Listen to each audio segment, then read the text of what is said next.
அண்மைச் செய்தி.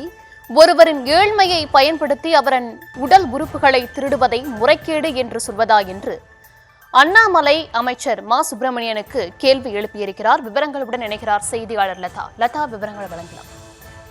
வணக்கம். அடுக்கடுக்காக திமுக அரசை நோக்கி கேள்விகளை எழுப்பி பாஜக மாநில முன்னாள் தலைவர் அண்ணாமலை பதிவு ஒன்றை வெளியிட்டிருக்கிறார்.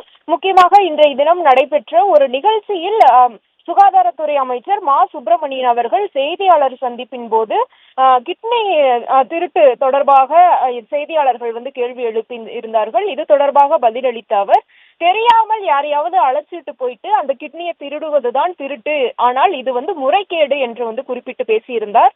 இதனை இந்த காணொலியை இணைத்து இத்தகைய ஒரு பதிவை அண்ணாமலை வெளியிட்டிருக்கிறார். அவர் வெளியிட்டிருக்கக்கூடிய பதிவில், நாமக்கல் விசைத்தறி தொழிலாளர்களுக்கு நடந்தது கிட்னி திருட்டு இல்லை, முறைகேடு. இதை சொல்வது தமிழகத்தின் சுகாதாரத்துறை அமைச்சர் மா சுப்பிரமணியன் என்று குறிப்பிட்டிருக்கிறார்.